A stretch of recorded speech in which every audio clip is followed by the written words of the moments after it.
¿Y quién no quiere prosperar, no? Esta es una palabra que creo que también el domingo va a ser una palabra que tiene que ver con eso. Una palabra que tiene que ver con Dios, que es un Dios de prosperidad también. Claro, a veces eso como que rechina en los oídos, porque ha habido muy mal manejo de eso, aún dentro, diríamos así, nuestras iglesias evangélicas, ¿no? Cuestiones ajenas en realidad a nosotros y ajenas a la realidad bíblica, que no por aquello quita esto, que es la verdad de Dios. Que Dios es un Dios de prosperidad. Decítelo a ti mismo, Dios es el Dios de mi prosperidad. Decítelo. ¿Sabés que hoy vamos a hablar de dos casos, si nos da el tiempo, de dos casos justamente que fueron removidas estas dos viudas, desde la soledad ahondada y marcada también en su viudez, más en lo que eran aquellos tiempos, en el caso de un viudo, sí, que eso las había llevado a extrema pobreza, por lo menos una necesidad que a veces nosotros de repente no nos imaginamos que podamos ir en ese declive. Nuestras vidas son vidas de subidas y bajadas. ¿Quién quisiera, no, acaso tener una gráfica de continuidad y de verticalidad, ¿no? De abajo hacia arriba y nunca de arriba hacia abajo? Pero la verdad es que hay gente que sí ha caído en esa verticalidad vertiginosa de descenso, no de caída. Y en una cuestión que no es menor, porque Cristo te ama, integralmente te ama. No sos una persona separada de vos misma. No sos una persona que simplemente sos en el alma y en el espíritu. Él te creó corpóreamente también. Y Él es el que sustenta toda la creación, Jesús. Si uno lee, y yo estoy leyendo justo en mi devocional personal, muchísimas veces lo he leído y seguimos aprendiendo cada vez que volvemos a la lectura ya leídas, obviamente es palabra de Dios, dice que por medio de Él, nada de lo que ha sido hecho, nada fue hecho sin Él. Y Él es el que sustenta toda la creación. Vos y yo necesitamos para nuestro sustento el que sustenta. Y ese es Cristo. Ese es alguien que estaba tipificado en casos y personas que de alguna forma en simbología, en representatividad, proyectada proféticamente desde tiempos antiguos, como era el Antiguo Testamento, ellos de alguna forma llevaban esa imagen de aquel que habría de venir, y luego en estas cuestiones de prosperidad, Jesús habría, por ejemplo, de multiplicar panes y peces. Te aclaro que no fue por única vez la multiplicación de los panes y los peces, por lo menos en las relatadas dos. ¿Por qué digo por lo menos en las relatadas? Porque el apóstol Juan, yo soy un hincha del apóstol Juan, de los escritos del apóstol Juan, un enamorado de Cristo. Él decía, yo creo que si se escribieran en libros todas las obras que hizo Jesús, yo creo, decía él, que no alcanzarían los libros de la tierra. Eso quiere decir que nosotros tenemos apenas un resumen de lo que Jesús hizo. Pero aún tomamos recaudo de lo anterior, del Viejo Testamento, para ver en esa, como yo te decía, simbología de la persona de Cristo. En el caso, vamos a tomarlo en el ejemplo del profeta Elías, y ya te llevo y te invito a ir al primer libro de Reyes, en el capítulo 17, donde él, entonces, quien podríamos decir representa a Jesús, porque era algo así como un maestro. Luego Elías, todos sabemos, tuvieron discípulos, y es una cuestión en una hegemonía tal cual, en un calco tal cual Jesús y sus discípulos, ¿no? Pero vamos a la cuestión de hoy en cuanto a lo que tiene que ver con la prosperidad. Y vamos a leer el primero de los dos casos de viudas, primer libro de Reyes, capítulo 17.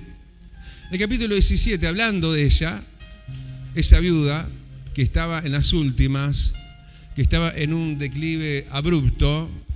Viste, dijimos, hay gente que va en un declive de más a menos y va perdiendo quizás estatura, diríamos, no solamente espiritual, sino no son los de antes económicamente, pero ella había caído abruptamente.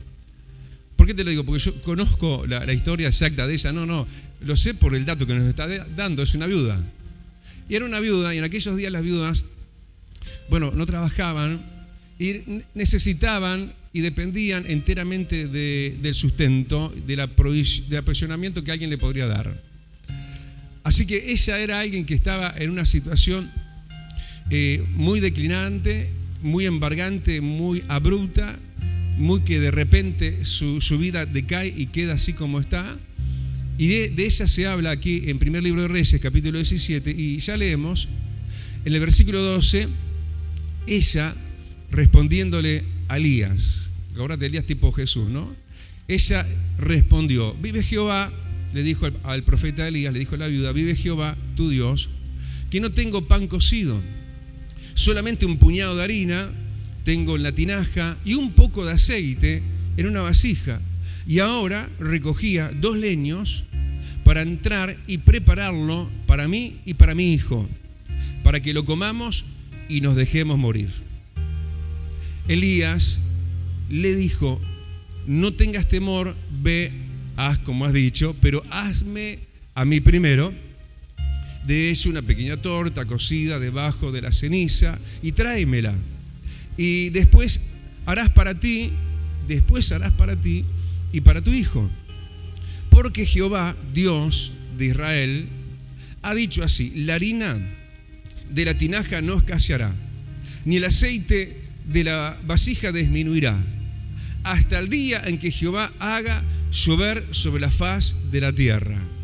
Entonces ella fue e hizo como le dijo Elías, y comió él y ella y su casa muchos días. Y la harina de la tinaja no escaseó, ni el aceite de la vasija menguó, conforme a la palabra que Jehová había dicho por Elías. ¿Quién había dicho la palabra? Dios, por medio de Elías. Hoy Dios te está hablando palabra de Él. Una palabra que tiene que encontrar nido, ¿no? Donde anidarse ahí en tu alma, en tu pecho, en tu corazón. Porque son cuestiones a veces de descreer. Y a veces pensamos a la lejanía como quizás sí puede ser tal vez para otros, pero no para nosotros. Ella era indudablemente una anónima, ¿no? Una olvidada, un don nadie, en medio de una escena donde había muchísima otra gente, seguramente mucho más importante y relevante que ella. Pero déjame decirte que tu vida y la mía sobresale delante de la mirada de Jesús. Ahora has cautivado la mirada de Dios el Padre. A través de su amado Hijo, entrañablemente, Él te amó como te sigue amando. Dice que de tal manera amó Dios al mundo que dio a su Hijo. Dios te ama tanto que Jesús te ha sido dado. Y Él es el que viene hoy en tu rescate, en una cuestión no menor. Porque la cuestión era grave y ahondada, no solamente por la viudez de la viuda, sino porque hacían varios años que no llovía. La sequía era terrible, el pan escaseaba. Entonces, en ese durante y todavía no, porque la sequía habría de durar lo que duró 3 años y medio, ella recibe el rescate. Cuando las condiciones entonces, diríamos geográficas en el mundo del entorno económico y financiero y laboral de ella, no se daban. Diríamos, no habían condiciones favorables para que ella tuviese su sustento. Vos sabés que Dios no depende de las circunstancias. Dios puede hacer lo que quiera. Él puede abrir la puerta que quiera, como quiera y cuando quiera y a través de quien quiera. Con tal de que vos, mi amada y mi amado, te dice el Señor, seas prosperado en todo, como así prospere tu alma y tenga salud. ¿Sabes quién dijo eso? Ese de quien yo soy hincha, te dije al principio, el apóstol Juan.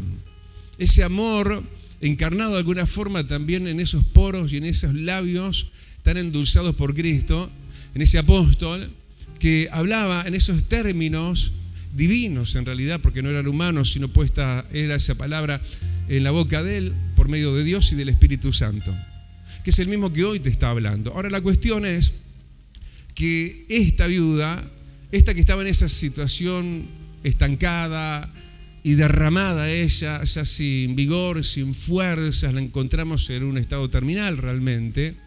Era una persona que sí, si bien Escuchá bien, la prosperidad venía y golpeaba la puerta de su casa a través de un alguien llamado Elías. Hoy Dios está llamando a la puerta de tu casa y de tu corazón para que te venga la prosperidad. Pero no era así como ella habría de ser prosperada, no todavía en ese estado inerte y de simplemente dejarse estar y lo que es peor, totalmente negativa, en total negatividad. Porque si mirás bien el estado de ella anímico y opcional, diríamos de opciones que ella podría estar esperando, expectante de que algo podría bueno suceder, estaba muy lejos en realidad de su verdadero sentimiento.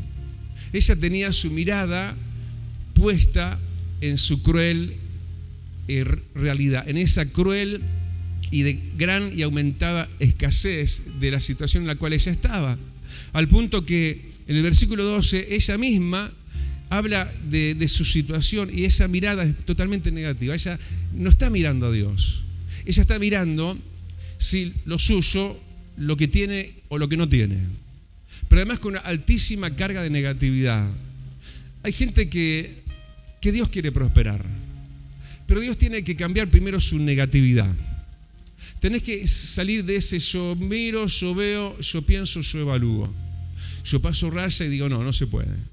Porque era un poco lo que le estaba pasando a ella en esta primera manera de ver las cosas. Ella dice, no tengo.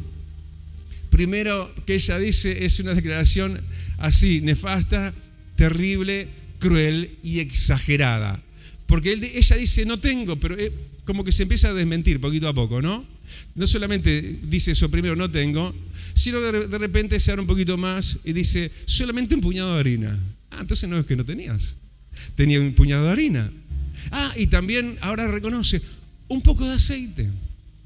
¿Y qué más? Sí tenía, pero estaba tan negativa que lo primero que dice, no se puede, no hay cómo, no hay de dónde. Pero ella también tenía, versículo 12, al final, 2 leños. Bueno, entonces tenés algo.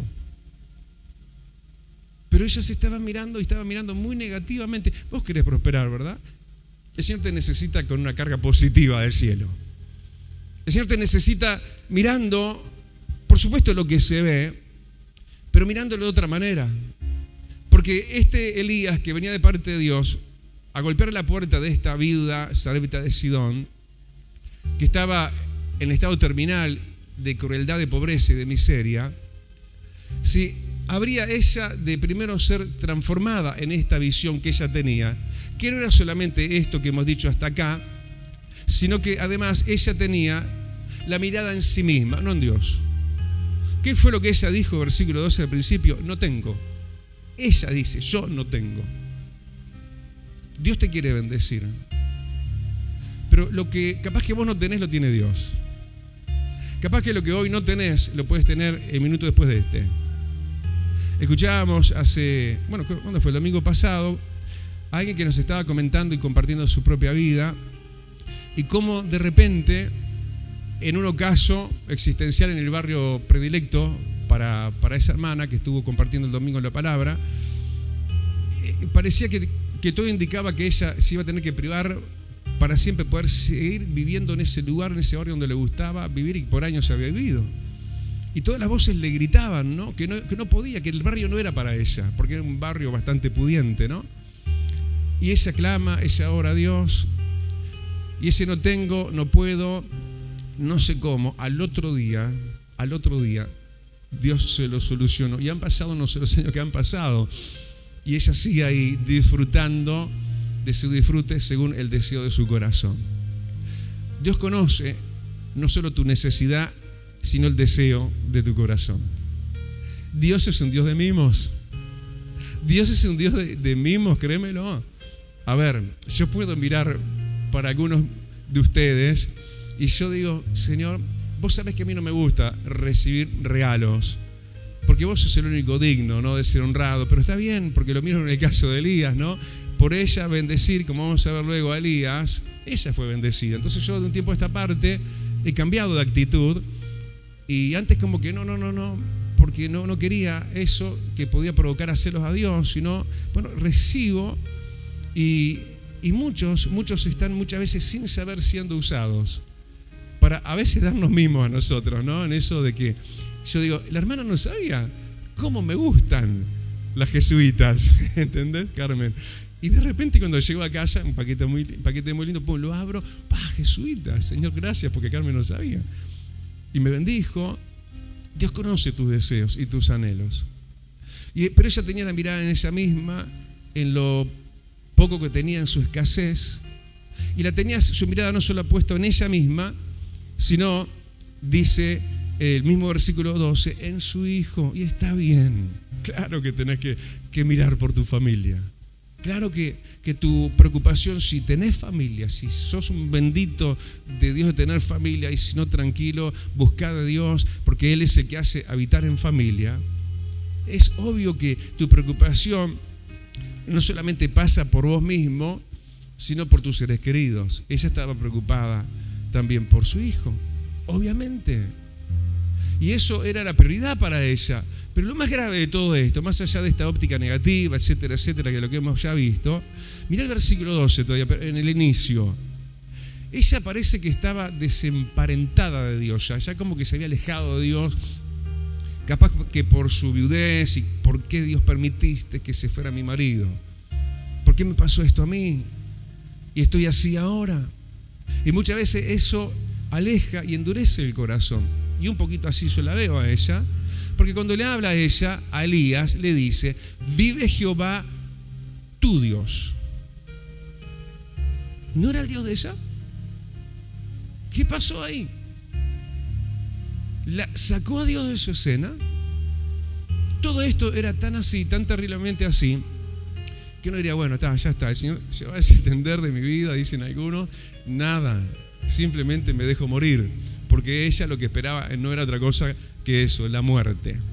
Pero ahora le vendría un plano nuevo, un cambio de mirada.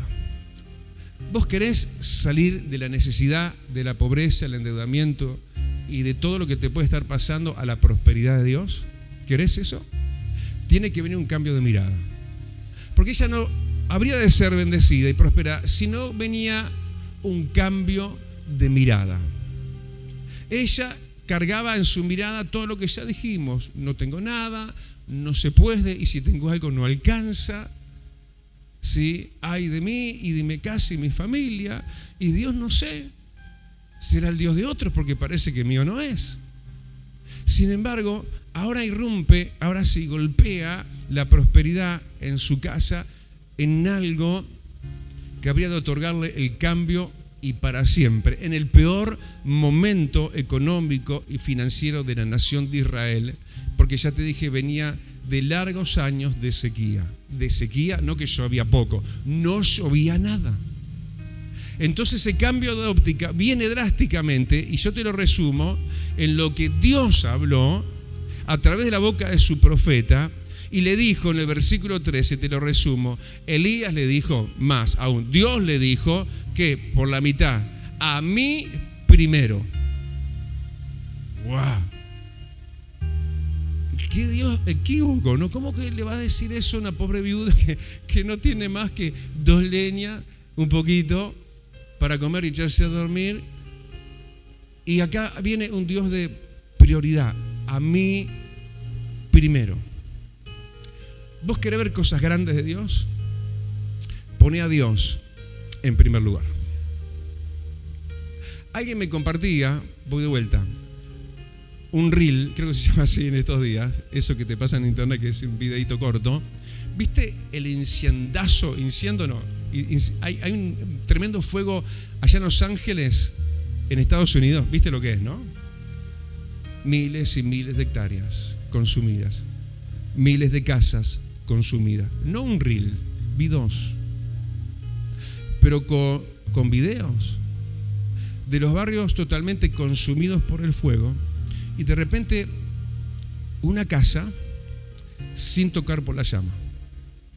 Y el primer reel que me mandan no es con video de quien habla, pero sí la voz se escucha en traducción, porque obviamente habla en inglés, y como que en llanto dice ese hombre, ¿por qué a mí? ¿Por qué Dios me miraste a mí y no miraste a los vecinos? Porque mirá, Señor, cómo le quedaron las casas a los demás, totalmente consumidas y arruinadas. Pero la casa de este varón no tenía vestigios siquiera de las llamas ni del humo. Pero él asienta, y en ese momento de testimonio, que es tomado en un canal de televisión, en una informativa allí de Estados Unidos, dice, y cito una palabra de Mateo, si no me equivoco, Mateo 6, mas buscad primeramente el reino de Dios y su justicia, y lo demás vendrá por añadidura. Primero a mí, dice el Señor. Siempre que Dios esté en segundo, tercero, cuarto lugar o empatado en primer lugar con algo más, eso te priva de la bendición. Viuda, Dios te quiere prosperar. Dios es un Dios de primicias. Desde el arranque, si querés, vamos juntos, o si no yo te lo leo, desde antecedentes antiguos, más atrás todavía en el libro de Éxodo, Dios habla exactamente de esta palabra primicias. Primero Él, versículo 19 de Éxodo 23. Las primicias de los primeros frutos, es una redundancia, las primicias, lo primero, de los primeros frutos, es como que una redundancia para decir, bueno, primero Dios, primero yo, te dice el Señor, las primicias de los primeros frutos de tu tierra, traerás a la casa de Jehová tu Dios, y no guisarás con ellas. No te comas el diezmo, no te comas la ofrenda. Ah, pastor, está hablando del diezmo y la ofrenda. ¿Y cómo no te voy a hablar de eso? Claro, Elías hubiera sido muy humanista, muy humano. No, está bien, a ver si tengo algo, quiero ayudarte. Pero la cuestión no era una moneda. Dios quería darle una solución permanente a la viuda. Un cambio de chip, un cambio de visión. Para eso, primero yo, le dice. Pero él estaría recitando Éxodo y muchos otros pasajes del Antiguo Testamento, Dios hablando de primicias, primero Él. Es una cuestión, pero que tiene que ver con el mandato principal de quien nos guía hacia el Padre, que es nuestro amado Jesucristo. ¿Cuál es el primer mandamiento? Amarás a tu Dios con todo tu corazón, con toda tu alma, con toda tu fuerza, por encima de todo lo demás. A mí primero, dice el Señor. Y con todas tus fuerzas, a Él primero, por encima de todo lo demás. En Proverbios amplía más el concepto. Sí, y es importante mirar y notar lo que dice en lo literal. En Proverbios 3, versículo 9, dice: honra a Jehová. Vamos a ir desglosando, pero breve, ¿no? Honra a Jehová con tus bienes. ¿Qué son bienes? ¿Qué son los bienes? Los bienes son, no sé, algo material. No sé, una casa, un auto. Eso es un bien. Honra a Jehová con tus bienes y con las primicias. Primero Dios. Ahora sí, de todos tus frutos, tus ingresos, economía, bla, bla, bla. Y serán llenos tus graneros con abundancia. ¿Estás escuchando, viuda? Dios quería hacer algo con ella y ella estaría como que, ¿qué me está diciendo? Pero ¿qué tal si funciona? ¿Qué tal si es como sé que es palabra de Dios? Porque inclusive, capaz que estabas pensando, no sé, no, pero pastor, esto está en el Antiguo Testamento, vamos a hablar del Nuevo Testamento. 1 Corintios 16, versículo 1, te lo voy a achicar, te lo voy a parafrasear, como se dice en estos casos, para ser más concreto y más claro. Dice el apóstol Pablo, dice el Espíritu Santo a la iglesia de Corinto, 1 Corintios capítulo 16, verso 1, en cuanto a la ofrenda, haced como ordené en las iglesias de Galacia también. Cada primer día, primero entonces, primicia, cada primer día de la semana, cada uno ponga aparte según haya prosperado y guárdelo. Primero yo, le dice este malo profeta, insensible, indiferente al sufrimiento. No, justamente porque el camino de llegada de la prosperidad de Dios a nosotros tiene que ver con este reordenamiento territorial de nuestra cabecita y nuestro corazón. Si lo otro va de la otra manera, nunca va a entrar en tu vida la prosperidad. Nunca va a entrar Elías, nunca va a entrar Jesús. Como quisiera, te lo pongo en este otro ejemplo. Ya te dije, multiplicación de panes y de peces, no hubo solamente una. ¿Y cómo fue la multiplicación? Alguien estaba en un lugar desértico, la hora ya avanzada, todo el mundo con hambre, no tenía ni qué comer, pero ese alguien tenía panes y peces, eran sus panes y peces, era lo que él tenía para comer. Pero primero y antes que él lo dio primero a Jesús. Los panes y los peces que eran para él, se los dio primero a Jesús. Y Jesús los tomó, los bendijo, los multiplicó y los devolvió multiplicados. Y eso es lo que termina siendo esta viuda. Era viuda, pero no era tonta. Era alguien sabio, se daba cuenta de que sí, si así de esa otra manera no le había resultado, probemos otra. Probad a Dios. Malaquías 3 dice, probadme ahora en esto. Y abriré las ventanas de los cielos y os bendeciré hasta que les sobre y les abunde. Porque entonces Jehová, ahí volvemos a 1 Reyes, versículo 14, porque Jehová Dios ha dicho, la harina no escaseará ni el aceite se va a disminuir. Eso que tenés se te va a multiplicar. Entonces, versículo 15, ella fue, hizo como le dijo Elías y comió él. ¿Quién comió primero? Elías. Primero Dios. Como decía Corintios, apártalo, ponlo aparte. Que no lo toques, no hagas un guiso con lo que es de Dios, no te comas. Déjalo ahí quietito. Alguien está enfermo y me dijo, pastor, no puedo ir en estos días. Preocupada ella, es una buena, bien enseñada, ¿no? Y me dice, ¿sabes qué, pastor? Tengo el diezmo acá. Y esto es intocable. Esto es ajeno, esto es de Dios. Y yo no puedo ir porque estoy en esta cuestión y me estoy mejorando mucho, pero todavía no puedo ir a la iglesia, así que si por favor, si lo necesitan, por favor, venga usted o mande a alguien.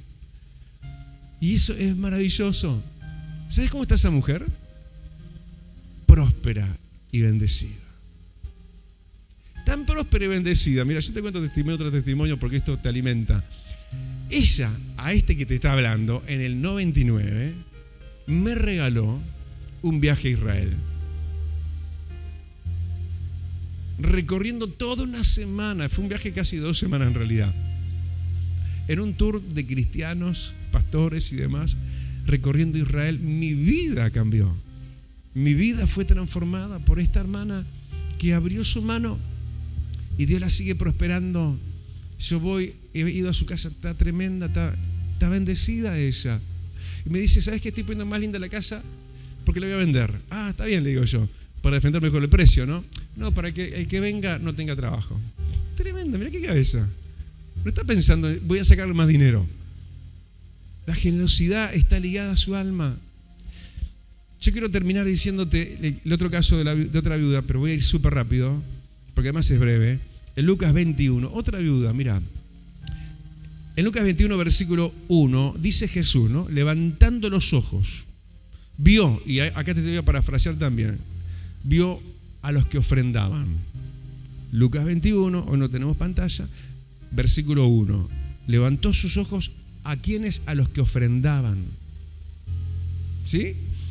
Y vio también a una viuda muy pobre que echaba allí 2 monedas, 2 blancas.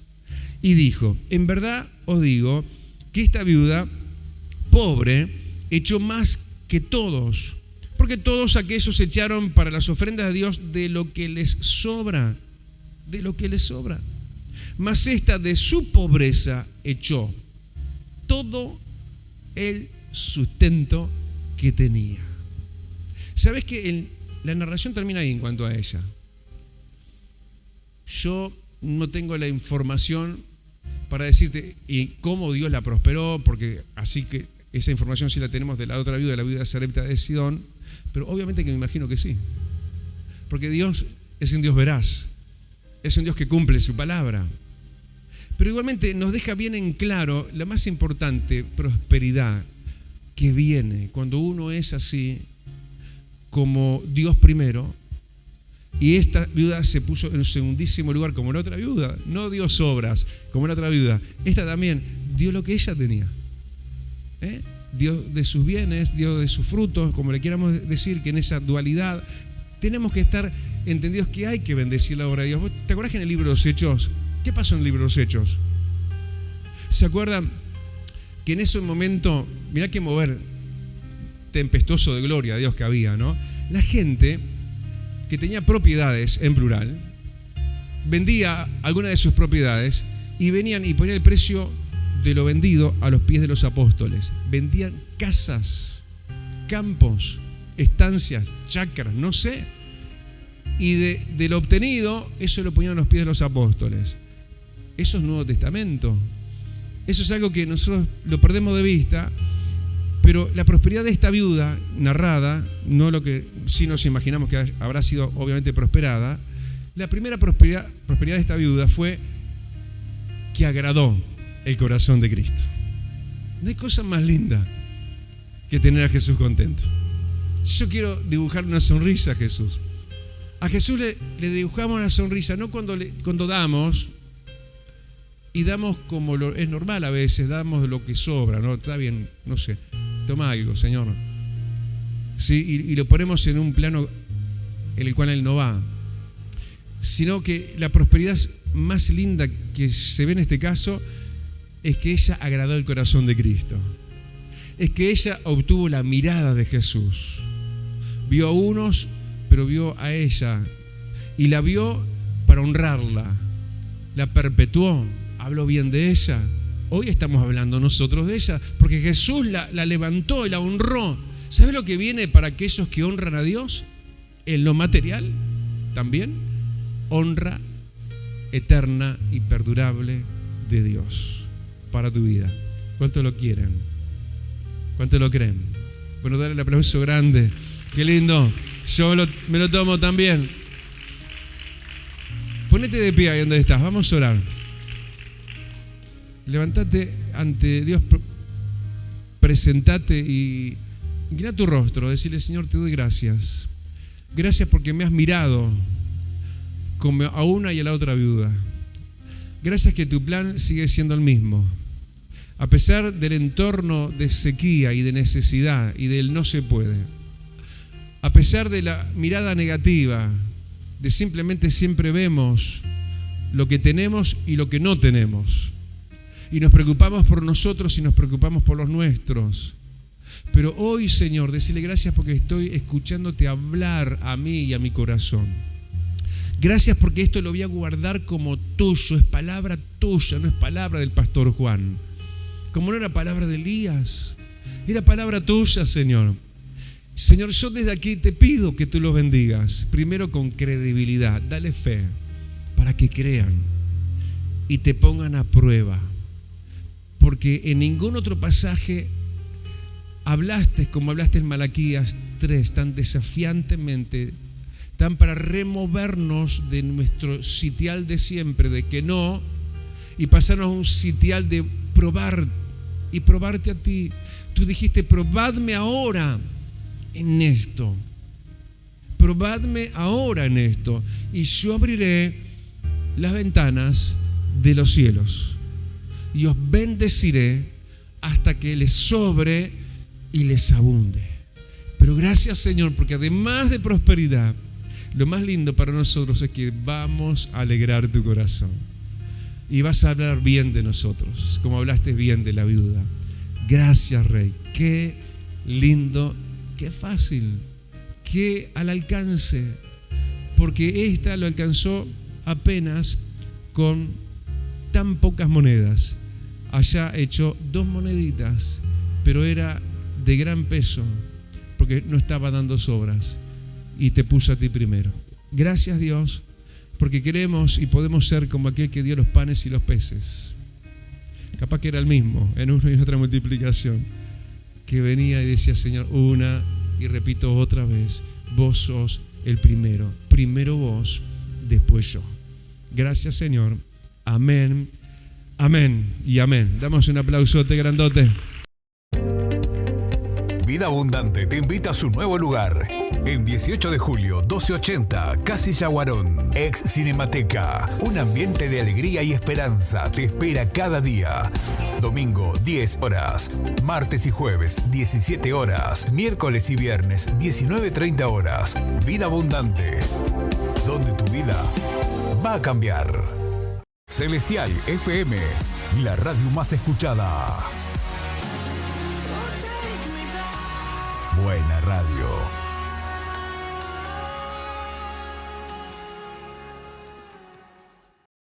Ahora podés descargar de Play Store la aplicación de Celestial FM 90.7. La radio en tu celular, donde vayas.